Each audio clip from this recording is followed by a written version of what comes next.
नमस्कार दोस्तों, welcome to 10x trader. मैं हूं राजेश कुमार और आज ये बात करने वाला हूं एक ऐसे स्मॉल कैप कंपनी के बारे में जिसमें रिसेंटली विजय कीडिया जी ने इन्वेस्ट किया है और वो लगभग 1% के ऊपर होल्ड कर रहे हैं। तो हम सीधा आके देखते हैं उस स्टॉक का नाम क्या है। उसका नाम है पटेल इंजीनियरिंग। अगर आप ऑलरेडी इसमें इन्वेस्टेड है तो कमेंट करके जरूर बताइएगा। लेकिन आज हम डिस्कस करने वाले हैं कि फ्यूचर में इसका कितना अच्छा खासा ग्रोथ हो सकता है। तो अगर हम मार्केट कैप देखें तो लगभग 4700 करोड़ का मार्केट कैप है, यानी कि ये एक स्मॉल कैप कंपनी है। करंट प्राइस अगर देखें तो 55 का चल रहा है, ये बुक वैल्यू 38 का है। तो हमको बहुत ज्यादा महंगा नहीं मिल रहा है, 1.5 टाइम्स बुक वैल्यू मिल रहा है। प्राइस टू अर्निंग अगर देखें तो 23 टाइम्स का है, यानी वो भी काफी फेयरली वैल्यूड है। आरओसी आरओई अगर देखें तो वो हल्का सा कम है, 13% और 6%, ऑलमोस्ट 7% है। तो ये एक इंफ्रास्ट्रक्चर कंपनी है जहाँ पे आरओई जनरली कम ही होता है, वहाँ पे वॉल्यूम के बेसिस पे ज्यादा इनकम कमाई जा सकती है। तो अगर आप यहाँ पे देखेंगे, आपको यहाँ पे हल्का सा आपको दिखाई देगा कि कंपनी का ओवरव्यू हमको मिलेगा।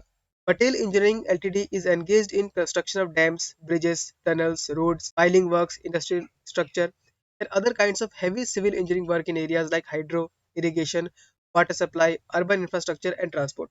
अब दोस्तों हम यहाँ पे आके देख सकते हैं कि कंपनी ये सारे काम करती है। हाइड्रो पावर में डैम्स आ गया, ट्रांसपोर्ट में रास्ता का, वाटर वर्क में भी आपका डैम्स का बहुत सारा काम करती है। अर्बन स्ट्रक्चर जैसे बहुत बड़े इंडस्ट्री लगाना हुआ, फैक्ट्री लगाना हुआ, वहाँ पे काम करती है। और माइक्रो टनलिंग, यानी कि आपको आजकल बहुत ज्यादा क्या है, केबल बिछाने के लिए या आपको अंडरग्राउंड रास्ता बनाने के लिए टनलिंग करना पड़ता है, जिसके लिए ऐसे बहुत बड़े बड़े मशीन का इस्तेमाल होता है। तो ये सब बहुत ही प्रिसीजन इंजीनियरिंग होता है, यानी वहाँ पे बहुत ही प्रिसीजन के साथ, बहुत ही आपको एक्यूरेसी के साथ मशीन बनाना पड़ता है। तो ये जो भी बनाते हैं इसके लिए बहुत एक्सपर्टीज चाहिए होता है और जल्दी कोई भी इस चीज में एंटर नहीं कर सकता है। तो एक तरीके से पटेल इंजीनियरिंग का इस फील्ड में एक एक्सपर्टीज बन चुका है। वहीं पे अगर हम इन्वेस्टर्स का आके देखें, प्रमोटर्स के पास पहले 54% हुआ करता था, लेकिन अब वो घट के 36% पे आ गया।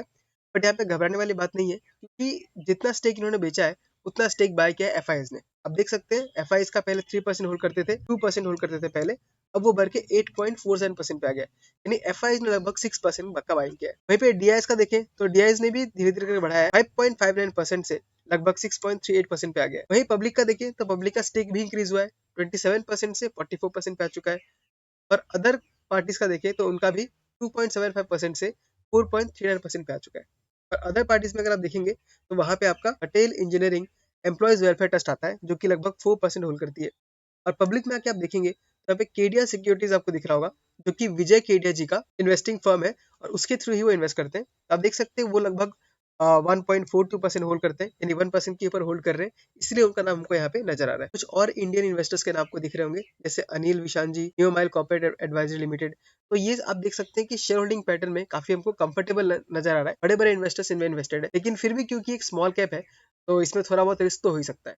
वहीं पे अगर हम रिजल्ट्स के ऊपर देखें तो अब देख सकते हैं कि सेल्स जो है कंटिन्यूअसली बढ़ रहा है, 544 करोड़ से 1000 करोड़ के आसपास आ रहा है। बीच में 1200 करोड़ पे गया था, फिर घटने के बाद वापस अपना एक ग्रोथ ट्रेजेक्टरी में हमको नजर आ रहा है। अगर हम नेट प्रॉफिट देखें तो पहले जहां लॉस में थी कंपनी, -36 करोड़ का लॉस था, वहां अब 69 करोड़ का प्रॉफिट हो चुका है। ईपीएस में देखें तो ईपीएस में हमको अच्छा खासा ग्रोथ दिख रहा है, 0.56, 0.49, फिर 0.89, यानी ईपीएस भी ग्रोथ ट्रेजेक्टरी में ही है। अब एक बार आके हम देख लेते हैं कि इसका हमको चार्ट कैसे दिखा रहा है। अब देख सकते हैं इस कंपनी का हाई जो था काफी ऊपर था, लगभग 900 के आसपास वो कंपनी घूमती थी, लेकिन कुछ प्रॉब्लम आने की वजह से आज वो हमको 57 पे मिल रहा है।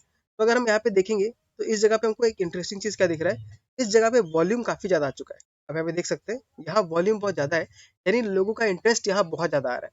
तो जो स्टॉक इतने सालों से डेड पड़ी हुई थी, वो स्टॉक में अब कुछ जान हमको यहाँ पे निकलते हुए नजर आ रहा है। और क्योंकि आप देख रहे हैं कि आपने बहुत सारे जो बड़े बड़े इन्वेस्टर्स है, एफआईएस है, डीआईएस है और विजय केडी जी ने खुद ने स्टेक बढ़ाया है, तो उनको, और हम जानते हैं कि वो एक लॉन्ग टर्म इन्वेस्टर है, मतलब स्मॉल कैप में लगा के अच्छा खासा पैसा कमाते हैं। तो हमको ऐसा लगता है कि स्टॉक काफी ऊपर जा सकता है। अगर हम पहला टारगेट ढूंढने का ट्राई करें तो वो लगभग हमको 108 का दिखता है, जो कि यहाँ से आपको डबल कर सकता है। और अगर मैं आपको जूम करके दिखाऊं तो आप देख सकते हैं कि स्टॉक एक अप ट्रेंड में आ चुका है। यहाँ पे आप देख सकते हैं आपको क्लियर अप ट्रेंड आपको नजर आ रहा है और फिलहाल स्टॉक जो है वो एक इंपॉर्टेंट सपोर्ट लेवल के पास खड़ा है। अगर यहाँ से हमको ब्रेकआउट मिलता है ऊपर की तरफ तो स्टॉक काफी ऊपर जा सकता है, जो कि टारगेट हमारा लगभग 108 के आसपास का निकल के आया। तो दोस्तों इस वीडियो में हमने बात किया पटेल इंजीनियरिंग के बारे में। आप मुझे बताइए कि आपको ये वीडियो कैसा लगा। अगर आप भी इसमें इन्वेस्टेड है तो आप इसके बारे में क्या सोचते हैं, कमेंट करके जरूर बताइएगा। अगर वीडियो अच्छा लगा तो उसको लाइक कर दीजिए और हो सके तो चैनल को सब्सक्राइब भी कर दीजिएगा, क्योंकि ऐसे वीडियोस मैं टाइम टू टाइम लेके आते रहता हूँ। मिलते हैं अगले वीडियो में किसी अगले स्टॉक के साथ। तब तक के लिए tata, bye bye, take care.